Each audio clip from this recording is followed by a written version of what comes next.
le cap qui est donné est le bon à long terme? Dans le discours. Dans les discours, oui. Mais pas dans les mesures. Le cap est le bon. Pas dans les mesures, pas dans la non-remise en cause du système. C'est-à-dire que vous avez un ministre de la transition écologique et solidaire qui est particulièrement impliqué, dévoué, dédié et sincère dans ses combats, mais qui est très seul au sein du gouvernement. Et les démonstrations d'amitié ou d'affection d'Emmanuel Macron, d'Édouard Philippe ne peuvent pas occulter effectivement le en même temps-isme de ce gouvernement. C'est-à-dire qu'en même temps qu'on nous parle aujourd'hui de biodiversité, on continue. Il est seul quand il parle du glyphosate, par exemple. Il est seul sur la part du nucléaire en France. On ne met pas l'interdiction du glyphosate dans la loi. On parle de continuer de promouvoir l'industrie du nucléaire, alors qu'on sait très bien que cette industrie non seulement est dangereuse pour l'environnement et pour la santé humaine, mais en plus qu'elle est extrêmement coûteuse. Je rappelle que le PR de Flamanville, le coût initial était de 3 milliards, on en est aujourd'hui à près de 11 milliards d'euros.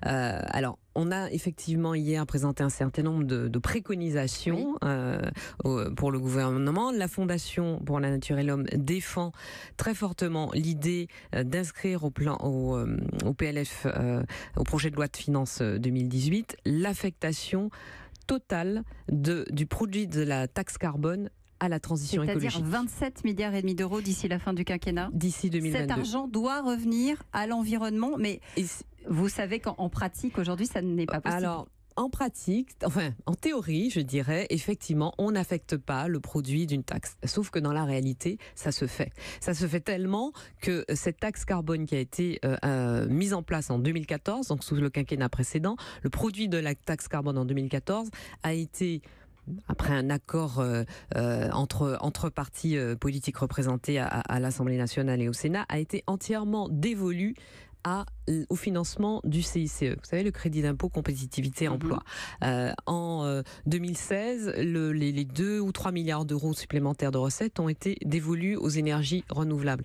Nous, ce que nous voudrions, c'est 30 milliards entre maintenant et 2022, presque 30 milliards entre maintenant et 2022. Nous, ce que nous voudrions, c'est que ces 30 milliards qui sont prélevés sur les ménages, qui sont prélevés sur les entreprises, servent intégralement à financer la transition écologique à destination notamment des ménages les plus modestes. Et pour ça, et ce sera ma dernière question, Nicolas Hulot est toujours l'homme de la situation. Vous dites, s'il n'était pas là, ce serait probablement pire. S'il n'était pas là, ce serait probablement pire. Mais il n'y a pas d'homme ou de femme providentielle, qu'il soit l'homme de la situation, je n'en doute pas, mais il ne peut pas demeurer l'homme de la situation s'il est aussi seul au gouvernement. Il faut qu'à Bercy, il faut qu'au ministère de l'Agriculture, il faut qu'à Matignon, chacun prenne ses responsabilités, chacun soit en complète sincérité, et non pas seulement dans les discours, mais en complète sincérité dans les actes, dans les politiques publiques qui sont décidées pour que la transition écologique soit non seulement écologique, mais solidaire, parce que ce sont les plus démunis qui subissent le plus l'impact du réchauffement climatique alors qu'ils en sont le moins responsables.